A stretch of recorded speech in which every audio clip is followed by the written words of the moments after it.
प्रधानमंत्री नरेंद्र मोदी राजस्थान के बीकानेर पहुंचे थे। यहां उन्होंने देश के 18 राज्यों और केंद्र शासित प्रदेशों के 86 जिलों में 103 पुनर्विकसित अमृत भारत रेलवे स्टेशनों का वर्चुअल उद्घाटन किया। लेकिन इससे पहले वो करणी माता मंदिर पहुंचे। यहां करणी माता के दर्शन और पूजा अर्चना करने के बाद पीएम मोदी ने अपने संबोधन की शुरुआत भी करणी माता का नाम लेकर की। मैं यहां पर करणी माता का आशीर्वाद लेकर आपके बीच आया हूं। करणी माता के आशीर्वाद से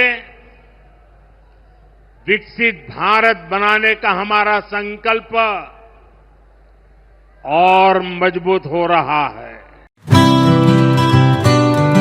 बीकानेर में मौजूद करणी माता का मंदिर अपने आप में बेहद खास और अनूठा है। दूर दूर से भक्त यहां माता का आशीर्वाद लेने पहुंचते हैं। करणी माता का यह मंदिर अपनी वास्तुकला के साथ साथ यहां रहने वाले चूहों के लिए बेहद मशहूर है। यहाँ चूहे आरती में शामिल होते हैं और उन्हें प्रसाद भी खिलाया जाता है, जिसके पीछे की मान्यता भी बेहद दिलचस्प है।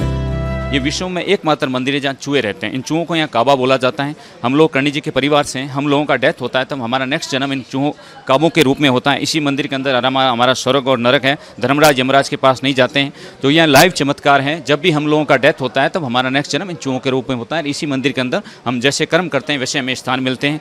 अब सामान्यतः आप अपने घर में एक चूहे को पाल लेते हैं, खाना खिलाते हैं तो कितना फैट हो जाता है। यहाँ मरने के बाद कोई चूहा जितना ज़्यादा खाना खाता है तो कितना फैट हो जाता है। यहाँ कोई फैट नहीं है, कोई बदबू नहीं है, कोई डिजीज नहीं है, कोई महामारी नहीं है।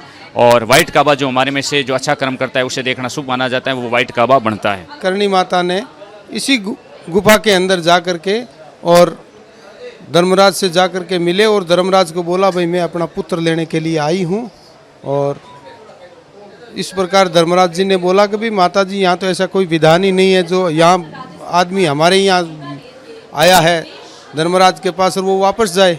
तो करणी जी ने कहा, भाई मैं तो अपने पुत्र को लेकर के जाऊंगी। करणी जी अपने पुत्र लाखन को जिंदा करके फिर वहाँ यहाँ वापस लेके आए और फिर अपना जो सिस्टम हमारा जो देपावत परिवार का सिस्टम है वो जीना मरना यही है। हमारा जो हमारे बुजुर्गों में से हमारे जो वंशज हैं वो खत्म होते हैं तो इन काबों के रूप में जन्म लेते हैं, इनमें खत्म होते हैं तो फिर देपावत परिवार में ही जन्म लेते हैं।